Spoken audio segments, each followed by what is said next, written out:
여보, 나 119 좀 불러줘. 동네 망신 나게? 알아서 버텨. 계단에서 굴러떨어진 70세 아내를 이틀간 방치한 남편. 그런데 침대 밑 금고 속엔 충격적인 비밀이 숨겨져 있었습니다. 집에 있는 쭈구렁은 밥만 해주면 된다. 윤정분 몫은 없다. 건강교과서로 불리던 74세 남편의 적나라한 수처. 산악회 술상 위로 떨어진 이혼 소장 한 장. 지금 나가면 땡전 한 푼 못 가져가. 이제 더 이상 참지 않을 거예요. 50년 희생의 끝. 그들의 운명은 완전히 뒤바뀌었습니다.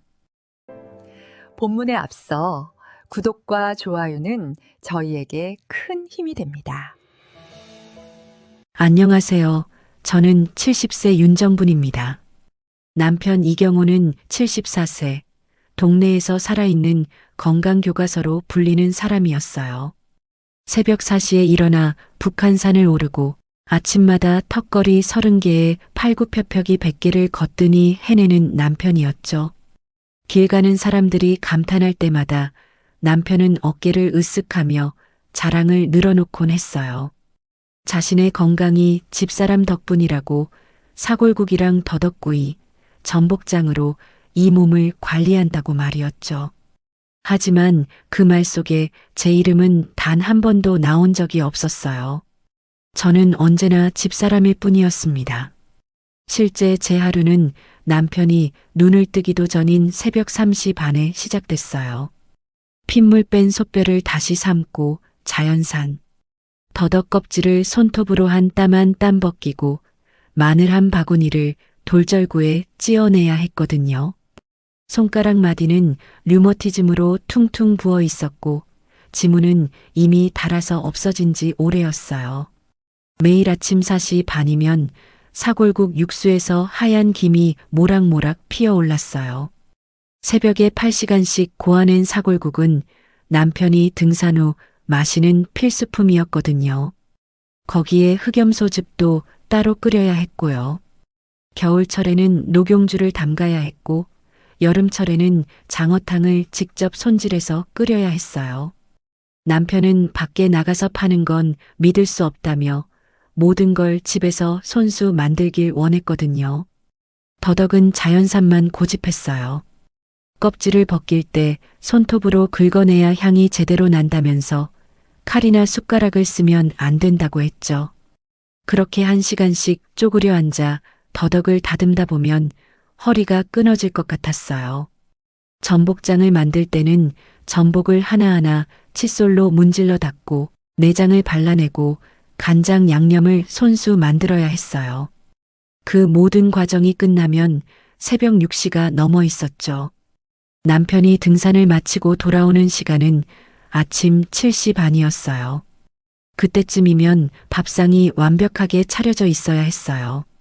사골국, 더덕구이, 전복장, 김치찌개, 각종 나물 반찬들이 정갈하게 놓여 있어야 했죠. 조금이라도 늦거나 밥상 구성이 마음에 안 들면 남편은 짜증을 냈어요. 자기가 건강관리를 하는데 아내가 제대로 뒷받침을 안 한다면서요. 식사가 끝나면 남편은 거실 소파에 누워 신문을 보거나 TV를 봤어요. 저는 그 사이 설거지를 하고 청소를 하고 빨래를 돌려야 했죠. 오전 10시쯤이면 남편은 동네 친구들을 만나러 나갔어요. 헬스장에 가거나 산악회 모임에 가거나 바둑을 두러 가곤 했죠. 그렇게 나가면서 항상 한마디 던지고 갔어요. 저녁 메뉴는 뭐로 준비할 거냐고, 빨래는 잘 널었냐고, 집안 청소는 제대로 했냐고요. 남편이 없는 오전 시간이 제게는 유일한 휴식 시간이었어요. 그나마 혼자 TV를 보거나 커피 한 잔 마실 수 있는 시간이었거든요. 하지만 그 시간도 길지 않았어요. 오후가 되면 다시 저녁 준비를 시작해야 했으니까요. 장을 보러 나가고 반찬을 준비하고 남편이 좋아하는 메뉴를 미리 준비해뒀어요. 주말이면 아들 준호와 며느리 서영이가 찾아왔어요. 45세인 아들과 42세인 며느리는 남편의 건강한 모습만 보고 갔죠. 그들은 거실에 앉아 이야기했어요. 아버지가 이렇게 건강하셔서 효도 부담이 없다고, 어머니가 진짜 복 받았다고요. 아버지 건강은 효도 안 해도 되는 상태였고, 어머니의 삶은 그 건강을 지키기 위해 갈려나가는 소모품일 뿐이었어요. 며느리는 가끔 저에게 물어봤어요. 어머님은 뭐 드시고 싶은 거 없으시냐고요. 저는 항상 괜찮다고 대답했어요. 사실은 외식 한번 하고 싶고 여행 한번 가보고 싶었지만 그런 말을 꺼내면 남편이 돈 낭비한다고 화를 냈거든요. 남편은 자기 건강 관리에는 돈을 아끼지 않으면서 제가 원하는 건 하나도 들어주지 않았어요. 어느 날 며느리가 저에게 건강검진 한번 받아보시라고 권유했어요. 하지만 남편은 그 말을 들으며 코웃음을 쳤어요. 건강검진은 돈 낭비라고, 아픈 데도 없는데 왜 병원에 가냐고 했죠. 사실 저는 허리도 아프고 무릎도 아팠지만 남편 앞에서 그런 말을 꺼낼 수 없었어요. 그러면 집안일을 제대로 못한다고 구박을 들을 게 뻔했거든요. 저녁이 되면 남편은 또 밥상을 차리라고 했어요. 아침만큼 정성스럽게 차려야 했죠.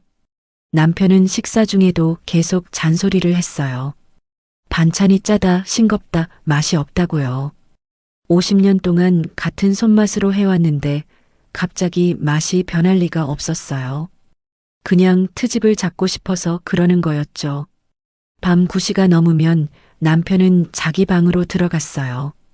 저는 그제야 설거지를 하고 주방을 정리했죠. 그러고 나면 밤 10시가 넘어 있었어요. 그때부터 다음날 아침 준비를 시작했어요. 사고를 미리 불려놓고 다음날 쓸 재료들을 손질해뒀죠. 잠자리에 드는 시간은 항상 자정이 넘었어요. 이런 생활이 50년째 반복되고 있었어요. 결혼 초부터 지금까지 단 하루도 쉬어본 적이 없었죠. 명절에도 제 생일에도 아플 때도 마찬가지였어요. 남편의 건강이 최우선이었고 저는 그저 그 건강을 유지하는 도구일 뿐이었어요. 동네 사람들은 남편을 부러워했어요. 74세에 저렇게 건강한 사람이 어디 있냐고 복받은 사람이라고들 했죠. 하지만 그 누구도 제게 물어보지 않았어요. 어떻게 지내시냐고, 힘들지 않으냐고요.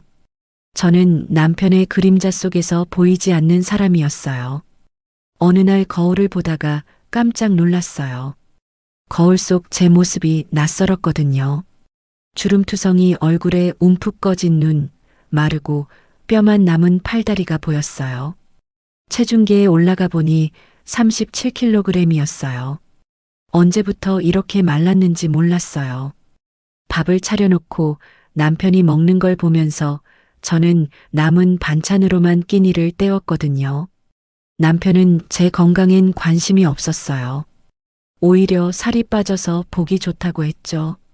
여자는 늙으면 살이 쪄서 보기 흉한데 당신은 관리를 잘한다고요. 그게 관리가 아니라 영양실조라는 걸 남편은 몰랐어요. 아니, 알면서도 모른 척 했는지도 몰라요. 주말마다 찾아오는 아들 부부도 제 건강은 신경 쓰지 않았어요. 그들의 관심사는 오직 아버지뿐이었죠. 아버지가 건강하시니 자기들이 편하다는 말만 반복했어요. 그 말을 들을 때마다 가슴이 서늘해졌어요. 제가 이 집에서 도대체 무슨 의미인지 알 수 없었거든요. 어느 추운 겨울날이었어요. 남편이 아침 일찍 나가면서 말했어요. 오늘 산악회 친구들이 저녁에 온다고 술상을 푸짐하게 차려놓으라고요. 저는 그날따라 몸이 유난히 안 좋았지만 거절할 수 없었어요. 장을 보러 나가고 반찬을 준비하고 집안 청소까지 했죠. 하루 종일 서서 일하다 보니 다리가 후들거렸어요. 그런데 그날 밤 제 인생이 완전히 바뀔 사건이 일어났어요. 그날도 겨울이었어요. 남편이 유난히 좋아하는 원목 계단을 닦는 날이었죠. 계단이 집의 얼굴이라며 물걸레로 닦고 마른 걸레로 닦고 왁스 바르고 다시 마른 걸레로 닦는 3단계. 청소를 강요하는 사람이었어요. 2층에서 1층까지 23개의 계단을 모두 그렇게 닦아야 했죠. 무릎을 꿇고 한 칸 한 칸 내려가면서 정성스럽게 닦아야 했어요. 그날 아침도 새벽부터 사골국을 끓이고 남편 식사를 차려놓고 나서 계단 청소를 시작했어요. 물걸레로 한 번, 마른 걸레로 한 번, 그 다음 왁스를 바르는 작업까지 2시간이 걸렸죠. 허리는 끊어질 것 같았고 무릎은 시큰거렸지만 멈출 수 없었어요. 남편이 외출해서 돌아오기 전에 끝내야 했거든요. 마지막 왁스칠을 하고 있었어요. 제일 아래 3번째 계단이었죠. 허리를 깊숙이 숙이고 왁스를 고르게 펴바르고 있었는데 그때였어요. 발밑이 미끄러지는 느낌이 들었어요. 아차 싶었지만 이미 늦었어요. 제 몸이 균형을 잃고 뒤로 넘어가기 시작했거든요. 계단을 구르는 순간이 느리게 느껴졌어요. 등이 계단 모서리에 부딪히고 팔꿈치가 난간에 부딪히고 다리가 이상한 각도로 꺾이는 게 느껴졌어요. 그리고 쿵 하는 소리와 함께 1층 바닥에 떨어졌죠. 그 순간 뼈가 부러지는 소리가 제 귀에까지 들렸어요. 둔탁하면서도 날카로운 소리였죠. 왼쪽 다리가 기묘하게 꺾여 있었어요. 발끝이 바깥쪽을 향하고 있었고 무릎 아래가 어색한 각도로 굽어 있었죠. 숨을 들이쉴 때마다 갈비뼈 쪽에서 찌르는 듯한 통증이 왔어요. 움직이려고 하면 몸 전체에서 비명이 나올 것 같았죠. 입술을 깨물고 신음을 참았어요. 2층에서 남편이 내려오는 발소리가 들렸어요.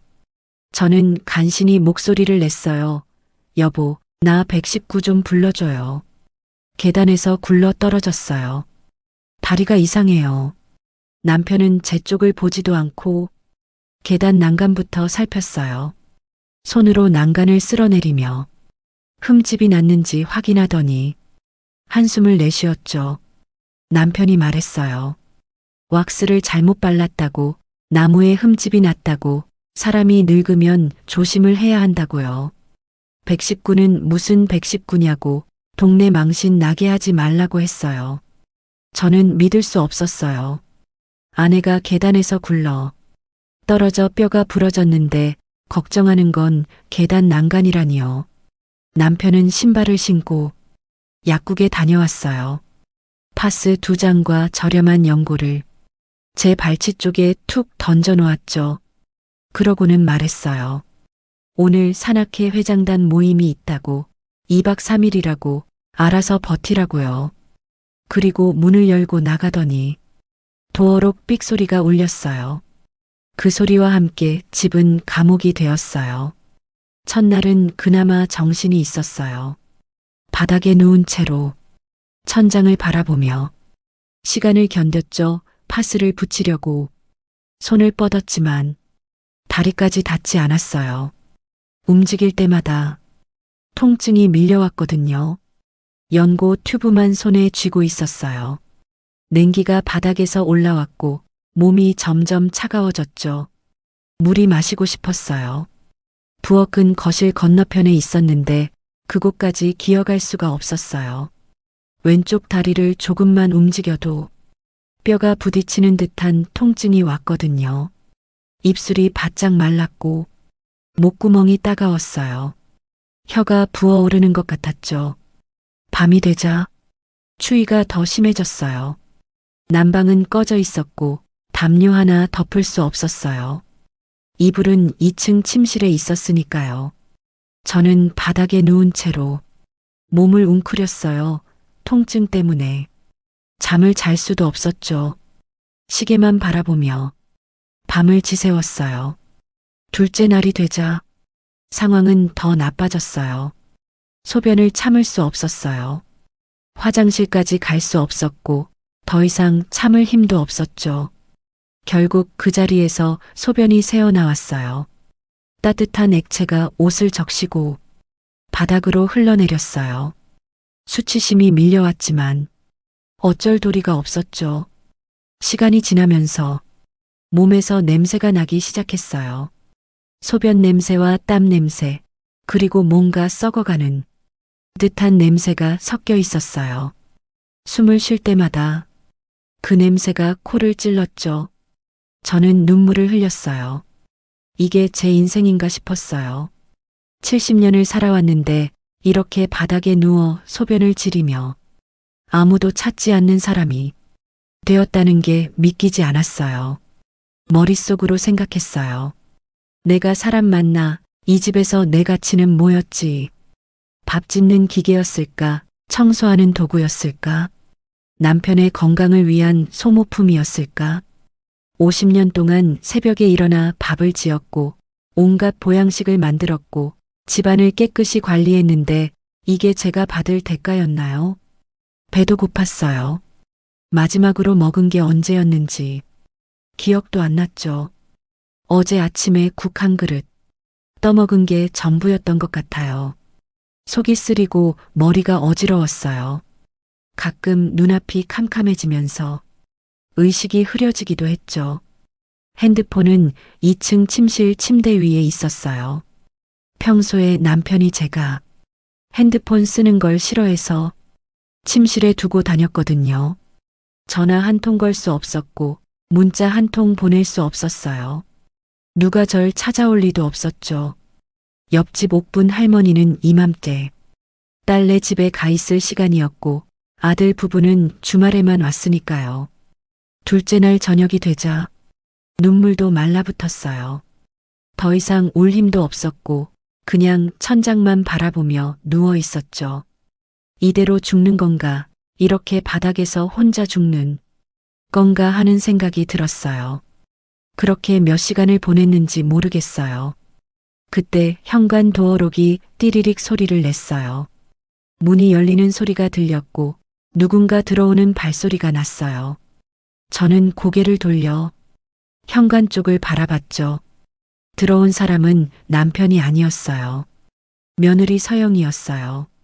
며느리는 코를 막으며 인상을 찌푸렸어요. 세상에 이게 무슨 냄새냐고, 어머님 이러고 계시면 어떡하냐고, 아버님 가게에서 손님들 오면 뭐라고 하겠냐고 말했어요. 저를 일으켜 세우기보다 자기 구두에 오물이 묻을까봐 발끝을 조심스럽게 들고 있었죠.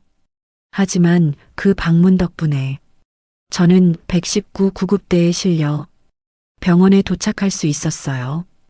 구급대원들이 들것에 저를 조심스럽게 올렸고 구급차 사이렌 소리를 들으며 정신을 잃었죠. 그때 마지막으로 든 생각은 이거였어요. 나는 이제 어떻게 되는 걸까요? 현관문을 열고 들어온 건 남편이 아니라 며느리 서영이었어요. 세상에 이게 무슨 냄새야. 어머님 이러고 계시면 어떡해요. 아버님 가게에서 손님들 오면 뭐라고 하겠어요. 그녀는 저를 일으켜 세우기보다 구두에 오물이 묻을까봐 발끝을 먼저 들었어요. 핸드폰을 꺼내 119에 전화를 걸면서도 한 발짝 떨어져 서 있었죠. 서영은 전화를 끊고 말했어요. 구급차 오기 전에 최소한 옷이라도 갈아입어야 한다고. 이 모습으로 병원 가면 우리 가족 망신이라고요. 하지만 저는 움직일 수가 없었어요. 결국 구급대원들이 왔을 때 저는 그 모습 그대로 들것에 실렸죠. 서영은 구급차를 따라오지 않았어요. 집안 청소부터 해야 한다면서요. 하지만 그 방문 덕분에 저는 119 구급대에 실려 병원에 도착할 수 있었어요. 응급실에서 의사와 간호사들이 제 옷을 조심스럽게 벗겼어요. 온몸에 멍자국이 있었고 갈비뼈 부분이 시퍼렇게 멍들어 있었죠. 왼쪽 다리는 이미 퉁퉁 부어올라 있었고요. 엑스레이를 찍고 CT를 찍었어요. 의사는 사진들을 보며 계속 한숨을 쉬었죠. 1시간쯤 지나서 며느리가 병원에 도착했어요. 깨끗하게 화장을 고치고 향수까지 뿌린 모습이었어요. 의사 선생님께 어머님이 워낙 입이 짧으셔서요. 제가 이것저것 해드리는데 잘 안 드시거든요. 그렇게 변명을 늘어놓았죠. 병원에서 의사는 단순 골절이 아니라고 했어요. 골반 골절에 갈비뼈 예전 골절 흔적까지 있다고, 팔뼈도 몇 번 부러졌다 붙은 자국이 보인다고 했어요. 체중은 37kg의 심각한 영양실조 상태라고요. 70세 여성의 정상 체중이 55kg 전후인데 거의 20kg이 부족하다고 했죠. 의사가 며느리를 향해 말했어요. 보호자분들, 이건 연세 탓이 아니라 학대와 방임 소견이 강하게 보입니다. 특히 갈비뼈 골절 흔적은 최소 1년 전 것으로 보이는데 치료를 전혀 안 받으신 것 같다고요. 그때도 병원에 오셨어야 했다고 했어요. 며느리는 당황한 얼굴로 변명했어요. 어머님이 입이 짧으셔서요. 저희가 이것저것 해드리는데 잘 안 드시고요. 병원도 가기 싫어하셔서요. 하지만 의사의 눈빛은 싸늘했어요. 그 눈빛을 보며 저는 처음으로 누군가 제 편이 되어줄 수도 있다는 생각이 들었죠. 입원 수속을 밟고 병실로 올라갔어요. 4인실 침대에 누워 링거를 맞으면서 천장을 바라봤어요. 이제야 좀 사람이 되는 것 같았어요. 깨끗한 시트, 따뜻한 담요, 제때 나오는 식사. 50년 만에 처음으로 누군가 저를 돌봐주는 느낌이었죠. 진통제가 들어가고 정신이 조금 돌아왔을 때 제 머릿속에 한 가지 생각이 떠올랐어요. 집에 어딘가 저 인간 비상금이 있을 텐데, 아니 내 노후자금이 그 이름으로 잠들어 있을 텐데. 50년 동안 제가 밥을 지어 먹인 사람이 숨겨둔 돈, 제가 청소하고 빨래하며 유지한 집에 묻혀있는 돈. 그게 다 제 돈이나 마찬가지 아닌가요? 이번 사흘째 되던 날 옆집 이옥분 할머니가 과일 바구니를 들고 면회를 왔어요. 저를 보자마자 눈물을 흘렸죠. 정분아, 내가 딸네 집에 안 갔으면 이렇게 안 됐을 텐데. 미안하다, 정말 미안하다. 제가 옥분 할머니 손을 잡았어요. 아니에요, 언니 덕분에 살았어요. 언니 딸이 서영이한테 연락해줘서 제가 병원에 온 거예요. 퇴원하기 전날 밤, 저는 옥분 할머니에게 떨리는 목소리로 이야기했어요. 옥분아, 나 그 집에 한 번 더 들어가야 할 것 같아. 그냥 나 나오면 아무것도 못 찾고 빈손으로 쫓겨날 것 같아서. 증거를 찾아야 해. 그 인간이 돈을 어디다 숨겨뒀는지. 그녀는 말렸어요. 정분아, 위험해. 만약 들키면 어쩌려고. 하지만 제 표정을 보고 결국 한숨 쉬며 고개를 끄덕였죠. 알았어, 조심해. 내가 밖에서 지키고 있을게. 뭔가 이상하면 바로 연락해. 일주일간의 입원 치료 후 퇴원했어요. 목발을 짚고 겨우 걸을 수 있는 상태였죠. 며느리가 차로 데려다 줬어요. 현관 앞에 내려주고는 그대로 가버렸어요. 저는 목발을 짚고 집 안으로 들어갔죠. 남편은 거실 소파에 앉아 TV를 보고 있었어요. 집으로 돌아간 첫날 밤이었어요. 남편은 저녁도 제대로 안 먹고 소주를 마셨어요. 두 병을 비우고는 침실로 올라가 코를 골며 잠들었죠. 저는 목발을 옆에 세워두고 바닥을 기어 안방으로 갔어요. 다리가 아팠지만 참을 수 있었어요. 이게 마지막 기회라는 걸 알았거든요. 남편이 술에 취하면 늘 중얼거리던 말이 떠올랐어요.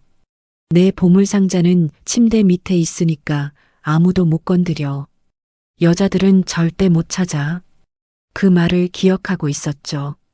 술 취한 남편의 헛소리라고 생각했는데 혹시 진짜일지도 몰랐어요. 침대 밑을 더듬다 딱딱한 나무 상자를 만졌어요. 먼지가 수북이 쌓인 오래된 상자였죠. 조심스럽게 끌어냈는데 생각보다 무거웠어요.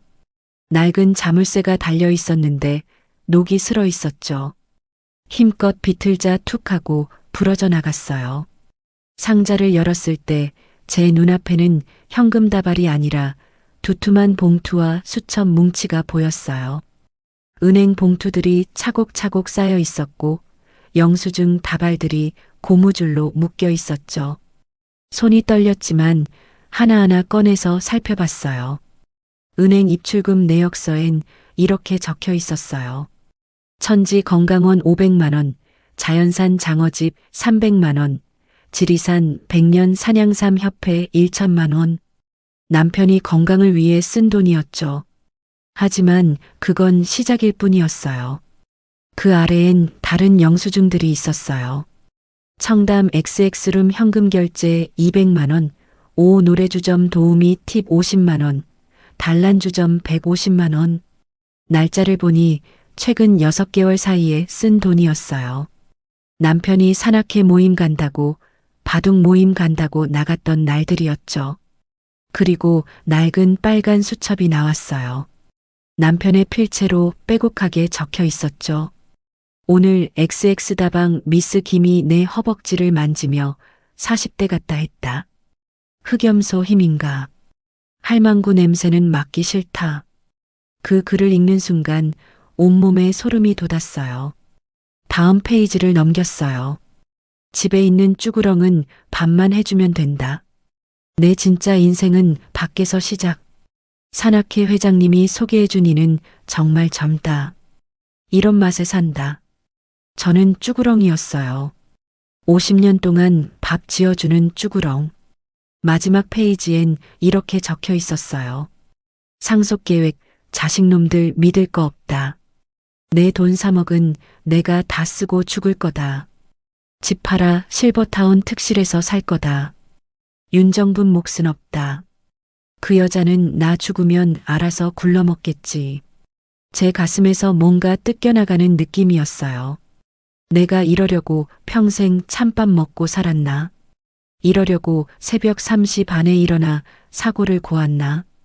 이러려고 손톱으로 더덕 껍질을 벗겼나? 눈물이 나오지 않았어요.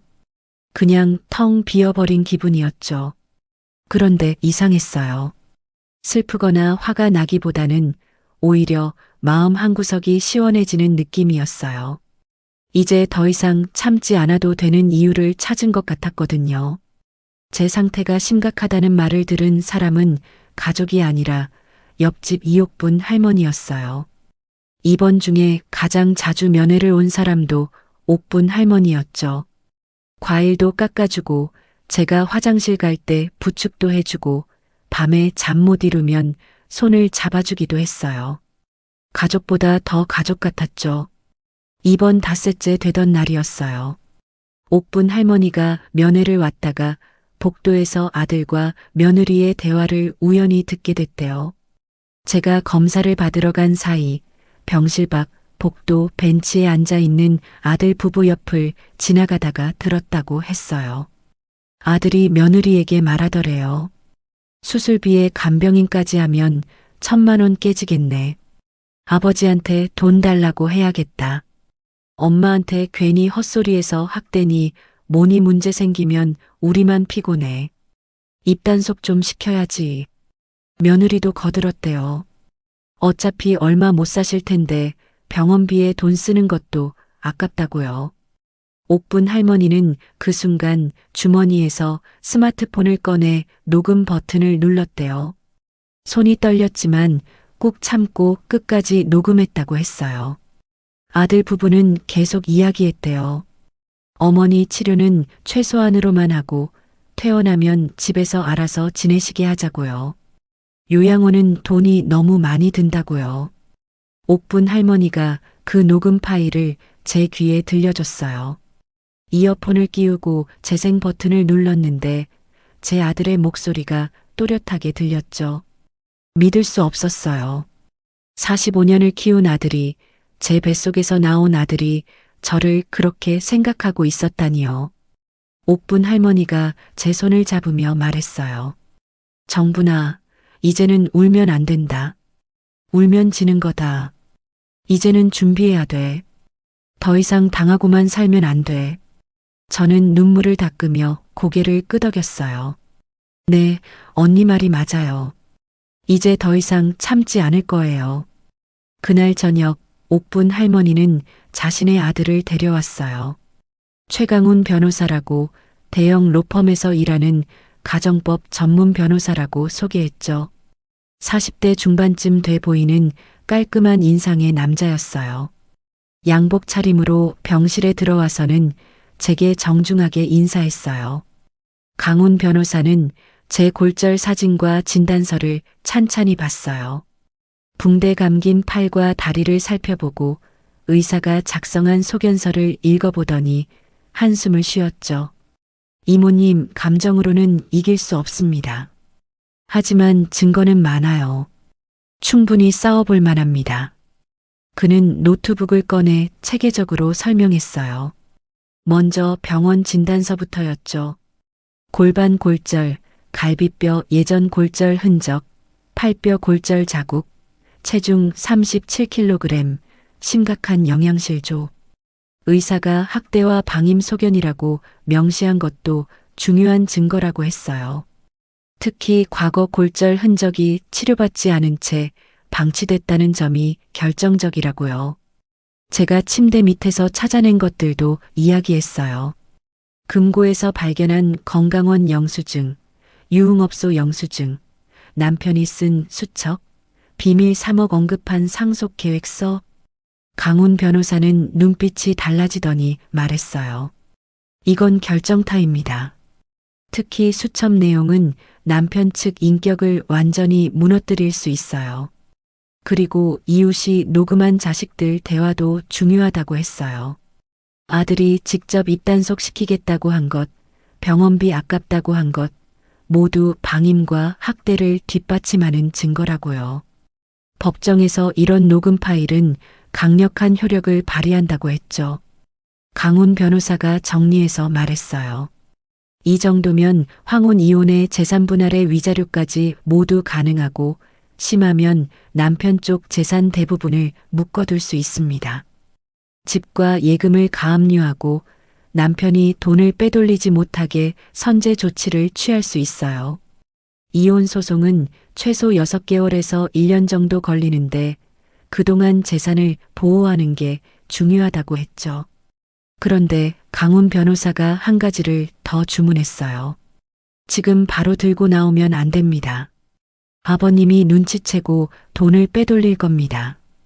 은행 계좌를 비우거나 부동산을 급하게 처분하거나 친척 명의로 돌릴 수도 있어요. 그러면 나중에 받을 재산이 크게 줄어들 수 있습니다. 강훈은 전략을 알려줬어요. 이모님은 집에 돌아가셔서 평소보다 더 순한 척 하세요. 다리 아픈 것 티내고 미안하다고 하고 남편 말 잘 듣는 척 하세요. 그동안 저는 법원에 가처분 신청을 준비하겠습니다. 재산 가압류 서류를 만들고 이혼 소장을 작성하겠습니다. 그리고 이 녹음기로 폭언이나 폭력을 기록하라고 했어요. 작은 녹음기를 손에 쥐어주면서요. 남편이 화내는 모습, 욕하는 소리, 위협하는 말 모두 녹음하세요. 앞치마 주머니에 넣어두고 항상 켜놓으세요. 증거는 많을수록 좋습니다. 또한 금고 안서류와 집문서, 땅 문서 사진을 조용히 찍어 보내달라고 했어요. 남편 통장 사본도 찾을 수 있으면 찾아보고 은행 거래 내역서도 구할 수 있으면 구하라고요. 남편이 어디에 얼마를 숨겨뒀는지 최대한 파악해야 한다고 했어요. 강훈 변호사는 진지하게 말했어요. 이모님, 이건 전쟁입니다. 50년 동안 당한 걸 되찾는 전쟁이에요.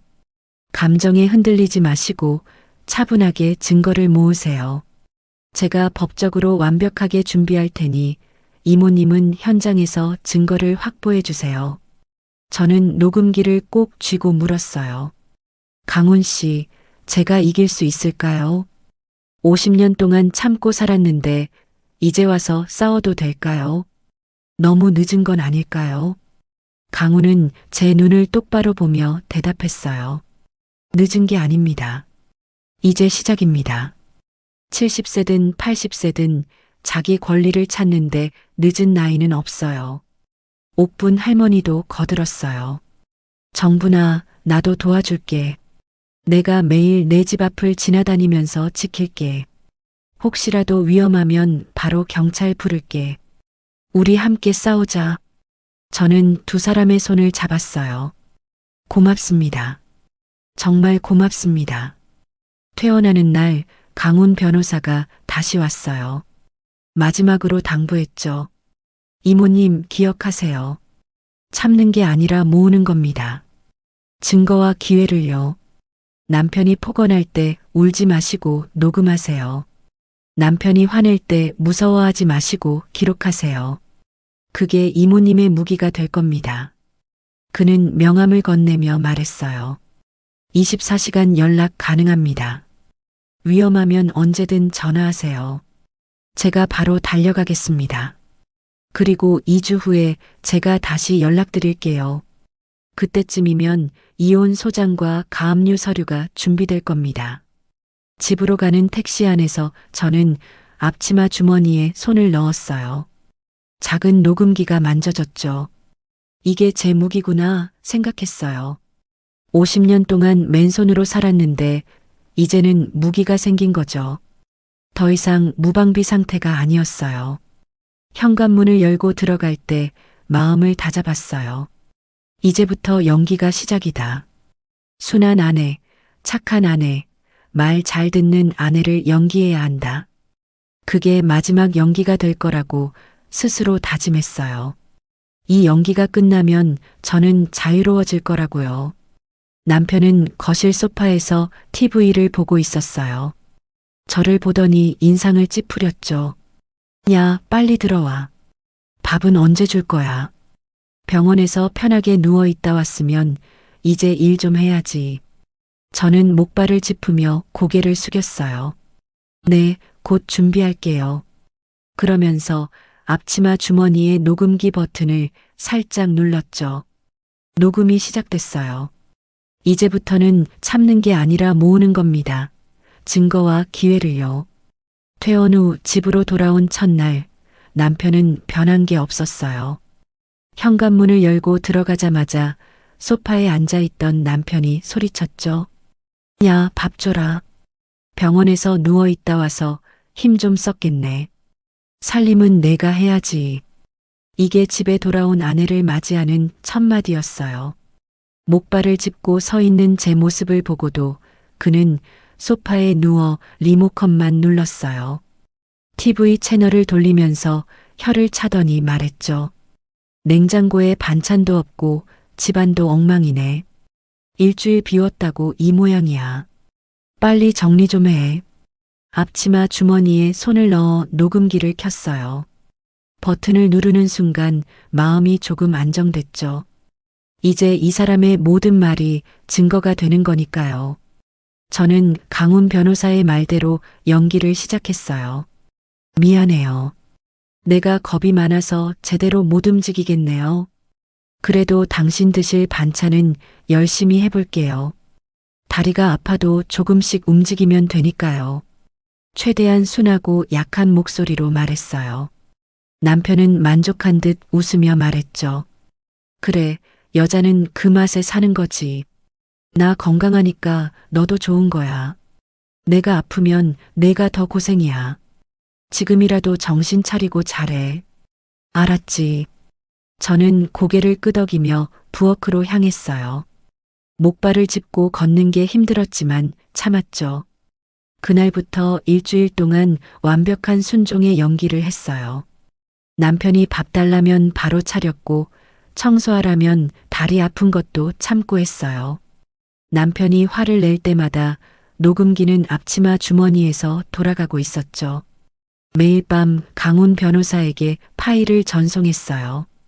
남편의 폭언은 상상 이상이었어요. 이 쓸모없는 거사, 늙어서 뭐 하나 제대로 하는 게 없네. 병원 다녀왔다고 몸이 귀해졌어. 옛날에는 다리 부러져도 기어서 일했거든. 그런 말들을 매일 쏟아냈죠. 어느 날은 제가 설거지하다가 접시를 떨어뜨렸어요. 다리가 아파서 중심을 잃었거든요. 남편은 벌떡 일어나 소리쳤어요. 야, 이것도 제대로 못해. 그 접시 얼마짜리인 줄 알아? 내 한 달 용돈보다 비싸. 손으로 제 어깨를 밀쳤고 저는 비틀거렸죠. 그것도 전부 녹음됐어요. 사흘째 되던 날 남편 서재에 들어갈 기회가 왔어요. 남편이 목욕하러 간 사이 서재 문을 열었죠. 금고가 책장 뒤에 있었어요. 비밀번호를 눌러봤는데 남편 생일이었고 한 번에 열렸죠. 안에는 통장 여러 개와 서류들이 있었어요. 핸드폰으로 하나하나 사진을 찍었어요. 손이 떨렸지만 또렷하게 찍어야 했죠. 예금 잔액 확인증, 부동산 등기부등본, 보험증권, 주식계좌. 남편 명의로 된 재산이 생각보다 많았어요. 집값 포함해서 거의 5억은 되는 것 같았죠. 강훈 변호사에게 사진을 전송하자 바로 답장이 왔어요. 완벽합니다, 이모님.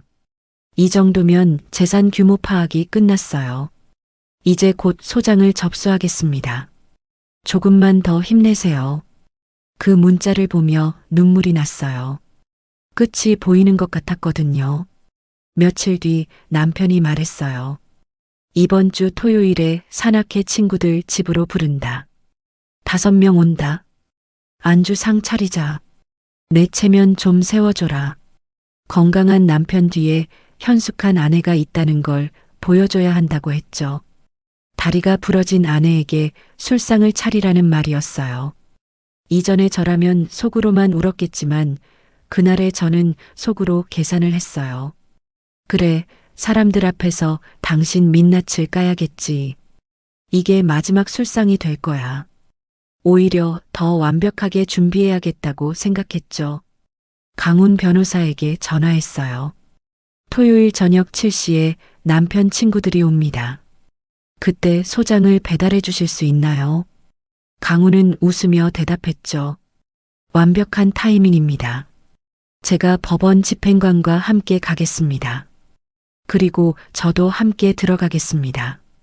토요일 아침부터 준비를 시작했어요. 시장에 가서 신선한 재료를 샀고 하루 종일 주방에서 요리했죠. 다리는 아팠지만 진통제를 먹고 버텼어요. 이게 마지막이라고 스스로 다짐하면서요. 찜닭을 만들고 잡채를 볶고 해물파전을 부치고 모둠전을 만들었어요. 오징어 무침에 멍게 무침, 마른 안주까지 준비했죠. 거실 테이블을 펼치고 음식을 하나하나 올렸어요. 50년간 갈고 닦은 솜씨를 전부 쏟아부었죠. 토요일 저녁 6시 반 친구들이 하나둘 도착하기 시작했어요. 남편은 현관에서 반갑게 맞이하며 자랑했죠. 우리 집 사람이 정성껏 준비했으니 기대하시라고요. 친구들은 거실로 들어와 차려진 술상을 보고 감탄했어요. 와, 정분 씨 진짜 대단하네. 다리 다친 사람이 이걸 다 했다고. 경우 형, 진짜 복 받았네. 이런 부인 있으면 100살까지 살겠어. 목발 짚고 있는 제 모습을 보면서도 그렇게 말했죠. 남편은 고개를 치켜들며 말했어요. 여자는 초장에 기를 잘 들여야 늙어서 편하다니까. 우리 집 사람 봐라. 다리 부러져도 내 말 한마디면 기어나와서 술상 차린다. 친구들이 웃어요. 어떻게 그렇게 잘 가르쳤냐고, 비결이 뭐냐고 물었죠. 남편이 소주잔을 들며 대답했어요. 간단해. 여자한테 돈 쥐어주면 안 돼. 용돈도 최소한만 주고 집안일 외에는 관심 갖지 못하게 해야 해. 그래야 딴 생각 안 하고 남편한테 집중하지. 친구들이 낄낄대며 웃었고 저는 주방에서 손이 덜덜 떨렸어요. 앞치마 주머니의 녹음기가 모든 걸 기록하고 있었어요. 남편의 목소리, 친구들의 웃음소리, 저를 비하하는 모든 말들이요. 저는 심호흡을 하며 마음을 가라앉혔어요. 조금만 더 참자고요. 그때 초인종이 울렸어요. 딩동. 시계를 보니 정확히 7시였어요. 택배가 올 시간도 아니고 손님도 다 온 뒤였죠. 친구들도 의아한 표정을 지었어요. 남편이 귀찮다는 듯 손을 흔들었죠. 여보, 문 열고 갔다 올게요. 저는 목발을 짚고 현관으로 향했어요. 가슴이 두근거렸지만 표정 관리를 했죠. 현관 앞에서 양복 차림의 집배원이 봉투를 내밀었어요. 서울가정법원에서 오신 서류입니다. 수령 서명 부탁드립니다. 손이 떨렸지만 침착하게 서명했어요. 봉투를 받아들고 거실로 돌아왔죠. 술상 위 남편 앞에 그 봉투를 놓았어요. 당신 이름으로 온 거예요. 법원에서 왔다는데요. 최대한 무표정하게 말했어요. 남편은 술에 취해 코웃음을 치며 봉투를 찢었어요. 법원, 주차 위반 딱지겠지 뭐. 친구들도 궁금하다는 듯 쳐다봤죠. 남편이 서류를 꺼내 펼치는 순간 거실 공기가 순식간에 얼어붙었어요. 첫 장 맨 위에 굵은 글씨가 보였어요. 이혼 소장 및 재산분할 청구서. 원고 윤정분, 피고 이경호. 남편의 얼굴이 하얗게 질렸다가 붉어졌다가 다시 파래졌어요. 입이 벌어진 채 서류를 응시하고 있었죠. 이게 뭐야? 남편의 목소리가 떨렸어요. 친구들의 웃음소리가 멎었고 술병들이 출렁이며 조용해졌어요. 모두가 남편과 저를 번갈아 쳐다봤죠. 저는 침착하게 말했어요. 이혼 소장이요. 제가 냈어요. 남편은 얼굴이 불그락푸르락해지며 소리쳤어요. 야, 윤정분, 이게 뭐야? 내가 보낸 거야. 내가 너를 먹여 살렸더니 이혼 소장을 들이밀어. 이 은혜도 모르는 년이. 친구들 앞에서 이런 망신을 주다니. 내가 미쳤어, 미쳤어. 그가 벌떡 일어나 주먹을 치켜들었어요. 저는 움찔했지만 자리를 지켰어요. 남편의 주먹이 제 얼굴을 향해 다가오는 순간 현관문이 또 한 번 열렸어요. 강훈 변호사와 팔짱 낀 옥분 할머니가 들어왔죠. 강훈은 스마트폰으로 그 장면을 찍으며 말했어요. 지금 하시는 이 행동, 폭행 미수로 고스란히 기록되고 있습니다. 이경호 씨. 그리고 증인도 5분이나 계시네요. 남편의 손이 허공에서 멈춰 섰어요. 주먹이 부들부들 떨리고 있었죠. 친구들은 어색하게 자리에서 일어났어요. 경호야, 우리는 이만 가볼게. 집안일인데 우리가 있으면 안 될 것 같아. 한 명씩 황급히 현관으로 향했죠. 누군가 나가며 중얼거렸어요. 저렇게 된 데는 다 이유가 있겠지. 거실에는 남편과 저, 그리고 강훈 변호사와 옥분 할머니만 남았어요. 테이블 위에는 차려진 술상이 그대로 있었고 그 한가운데 이혼 소장이 놓여 있었죠. 50년 결혼 생활의 끝이 이렇게 시작되고 있었어요. 변호사는 테이블 위에 또 다른 서류를 펼쳤어요. 이건 이경호 씨 금고에서 나온 수첩입니다. 비밀 3억 언급한 상속 계획서도 있고요.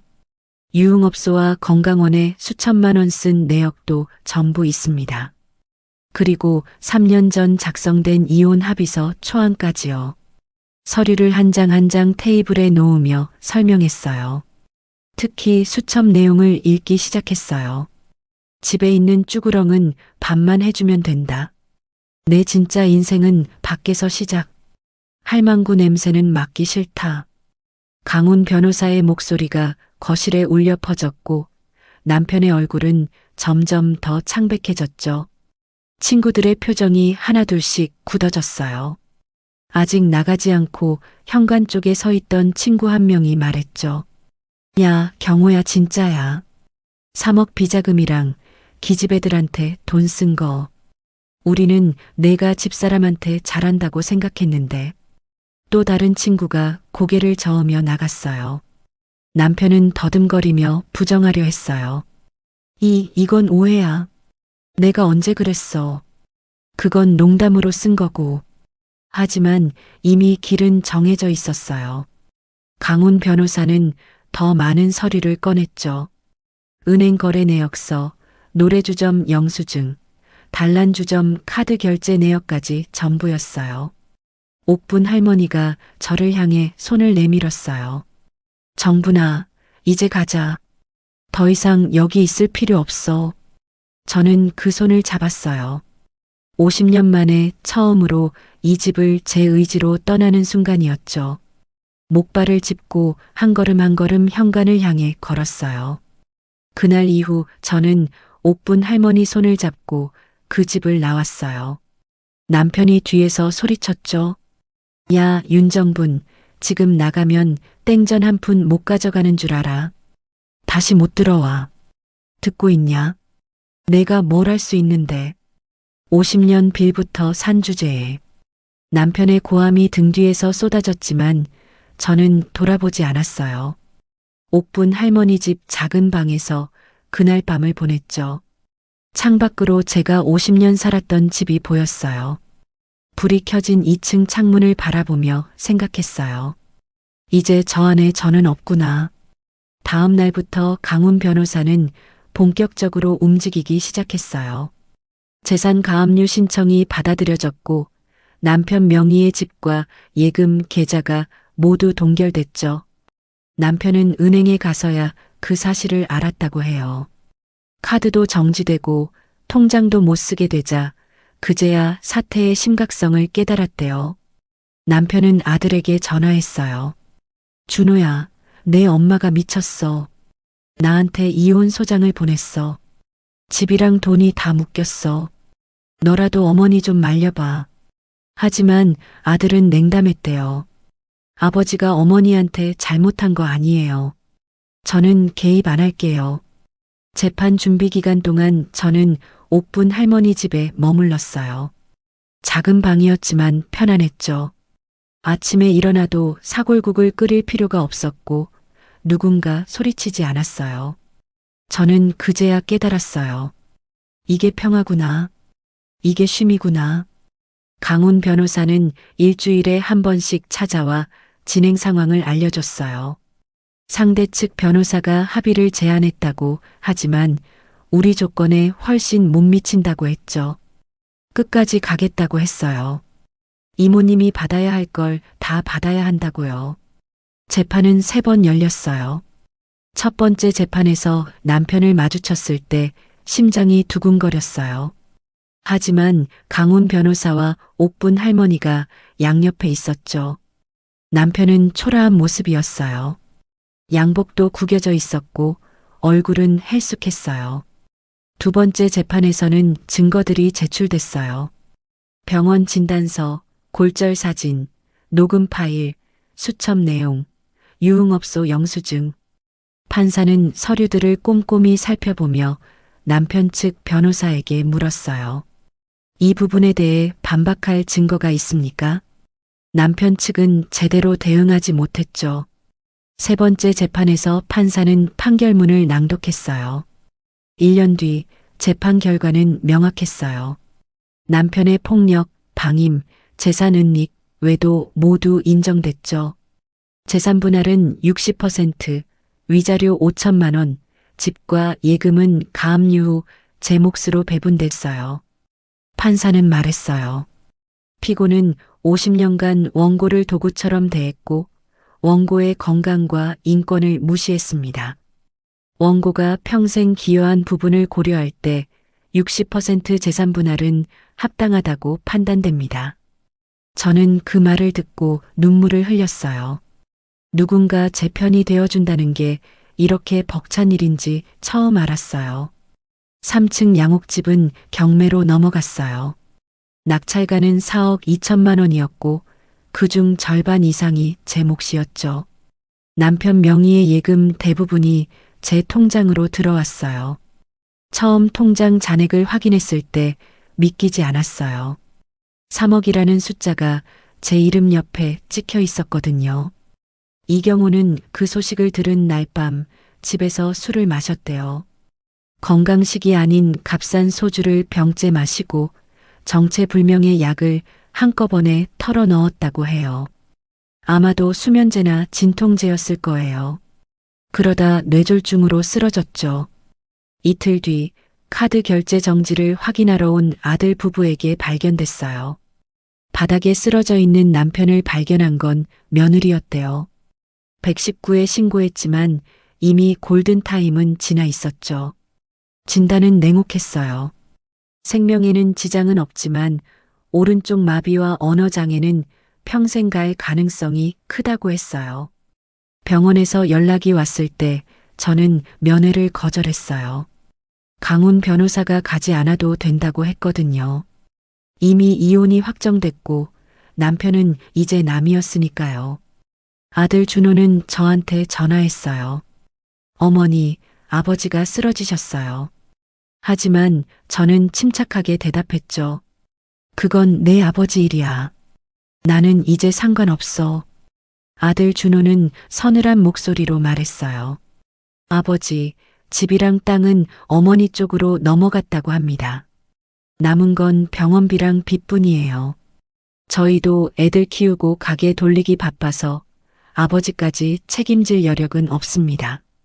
며느리도 거들었대요. 죄송하지만 저희는 할 수 없어요. 그는 서류를 침대 위에 내던지고 돌아섰대요.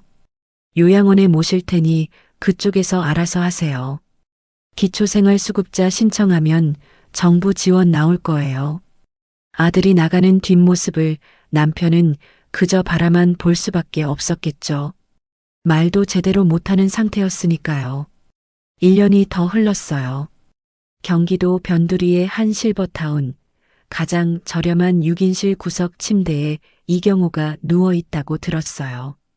기저귀는 제때 갈아지지 않아 살같이 헐어가고 TV에서는 여행 프로그램이 흘러나온다고 해요.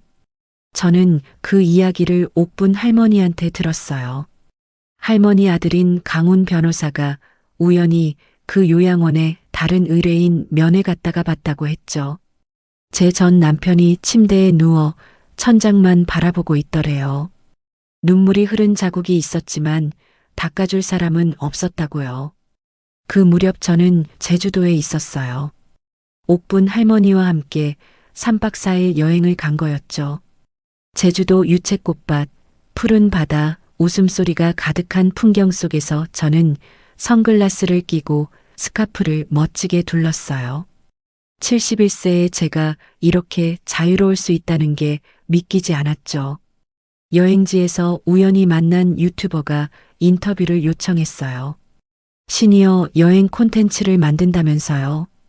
카메라 앞에서 저는 담담하게 말했어요. 예전에는 남편 밥 차려주느라 여행 한번 제대로 가본 적이 없어요. 이제야 제 이름으로, 제 돈으로 제 인생을 사는 것 같습니다. 너무 행복해요. 인터뷰 속 제 목소리는 놀라울 만큼 건강하고 단단했어요. 50년 동안 눌려 살던 목소리가 아니었죠. 그 영상이 나중에 어느 케이블 채널 프로그램에 나갔다고 해요. TV를 보던 이경호의 눈가에서 눈물이 흘러내렸을 거예요. 하지만 그 눈물을 닦아줄 사람은 아무도 없었겠죠. 남편이 그렇게 집착하던 건강은 사라졌고 그가 목숨처럼 붙들던 돈은 제 인생 이막의 미천이 되었어요. 그리고 제가 50년 동안 갇혀있던 감옥에는 이제 그 사람 혼자만 남게 되었죠. 요양원 6인실 구석 침대, 그곳이 남편의 마지막 감옥이 된 거예요. 저는 지금 작은 원룸에서 살고 있어요. 옥분 할머니 집 근처예요. 매일 아침 느긋하게 일어나 커피를 마시고 산책을 하고 책을 읽어요. 친구들과 식사도 하고 문화센터에서 그림도 배우고 있죠.